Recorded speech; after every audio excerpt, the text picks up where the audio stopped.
There's a part of Edmonton's Chinese history that you might not know about. Well, now there's a special place in our city dedicated to it, and we're going to check it out.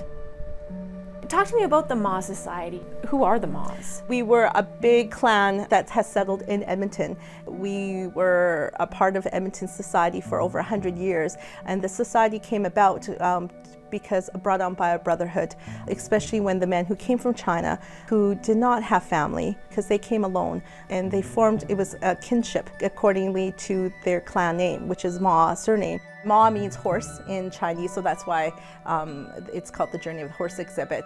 How many Mahs are there in Edmonton? I don't know exactly the number now, but in the past there were over 10,000.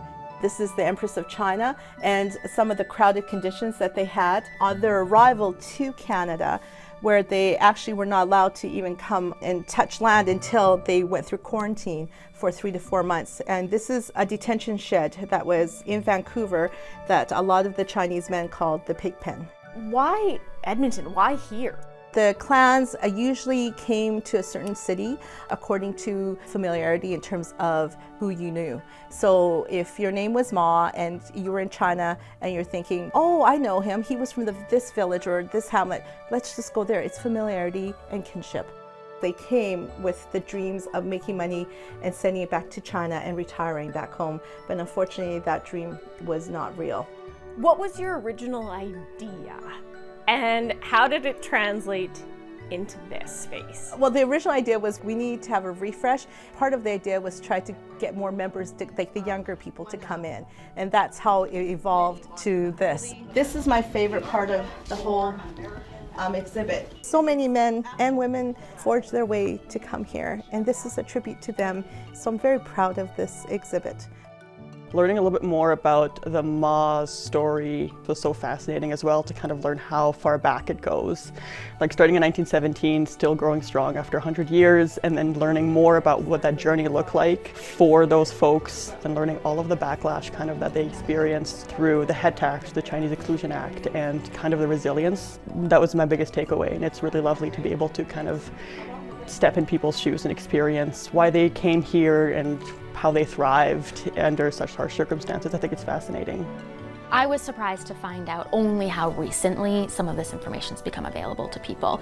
Only since really last year with the 100th anniversary of the beginning of the Chinese Exclusion Act. And so it's really only recently that people are sort of reconnecting with this history and this story. The Chinese at that time too were not allowed to vote or to own property, and they were not allowed to become professionals, even though some of them may have been. And the only way that these men were able to make a living was to open up their own businesses. And so we wanted to show you that some of them opened storefront, grocery stores, restaurants, laundries.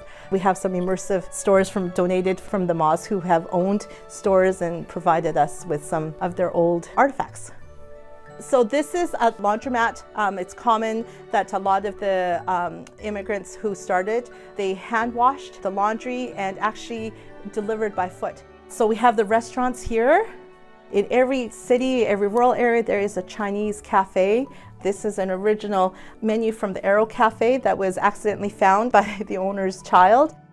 As the years have gone from the 20s and the 30s and 50s, you've got the Chinese community going into politics or becoming professionals. We've become a great community that has given to the community at large and has had impact in history.